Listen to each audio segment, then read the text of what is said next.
হিন্দু ধর্মে শ্রীকৃষ্ণকে যুগপুরুষ বলে মনে করা হয়। দ্বাপর যুগে জন্ম নিয়েছিলেন শ্রীকৃষ্ণ।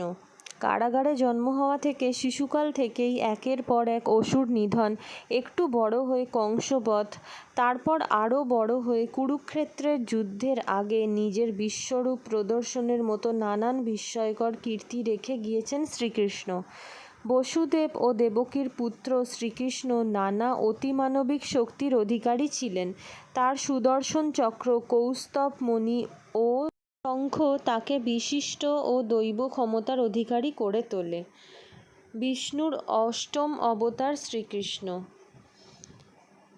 কৃষ্ণ প্রণাম মন্ত্রটি হল: হে কৃষ্ণ করুণা সিন্ধু দীনবন্ধু জগৎপতে, গোপেশ গোপিকাকান্ত রাধাকান্ত নমস্তুতে।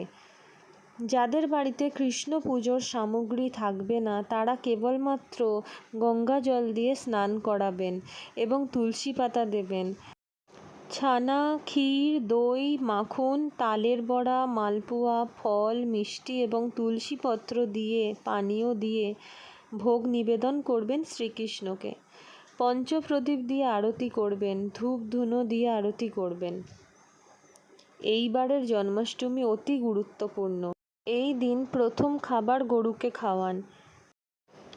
ব্রাহ্মণকে সেবা করুন। ব্রাহ্মণকে কিছু না পারলে 11 টাকা দান করুন, বস্ত্র দান করুন, ছাতা দান করুন।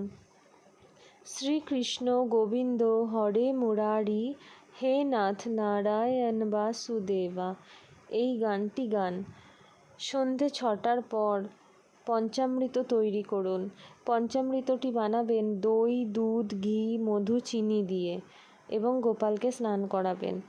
তারপর 108টা তুলসীপত্র দিয়ে কৃষ্ণ ঠাকুরকে আপনি পূজা করবেন।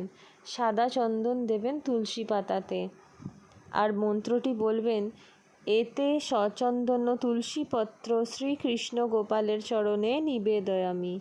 আবার বলছি, এতে সচন্দন গন্ধপুষ্প তুলসীপত্র শ্রীকৃষ্ণ গোপালের চরণে নিবেদয়ামি। যাদের বাড়িতে কৃষ্ণ পুজো হয় তারা সবটাই জানবেন, আর যারা জানেন না তাদের বলি, মঙ্গলবার তিথিটা ব্রহ্ম মুহূর্ত স্পর্শ করেছে বলে জন্মাষ্টমী এই দিন পালন করা হবে। আপনি বেলুন দিয়ে, লাইট দিয়ে, মালা দিয়ে কৃষ্ণ ঠাকুরকে সাজান। হে কৃষ্ণ করুণা সিন্ধু দীনবন্ধু জগৎপতে, গোপেশ গোপিকাকান্ত রাধাকান্ত নমস্তুতে, এই কৃষ্ণ প্রণাম মন্ত্রটি পাঠ করবেন। আর এই দিন যে যে জিনিসগুলো করবেন না সেগুলি হলো: এই দিন তুলসী গাছ ভাঙবেন না, কালো বস্ত্র পরবেন না, এইগুলি নিষেধ আছে।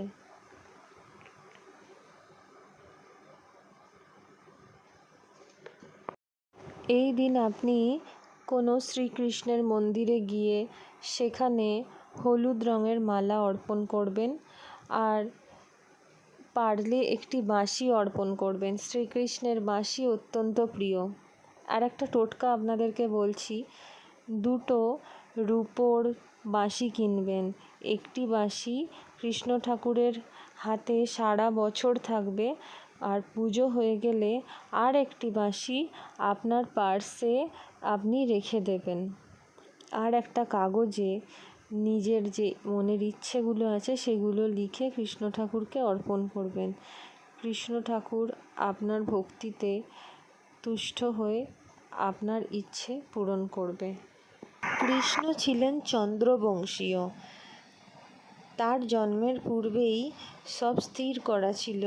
শ্রীহরি বিষ্ণু সব স্থির করে রেখে দিয়েছিলেন যে তিনি কার গর্ভে জন্মগ্রহণ করবেন, কোন বংশে জন্মগ্রহণ করবেন এবং কখন জন্মগ্রহণ করবেন।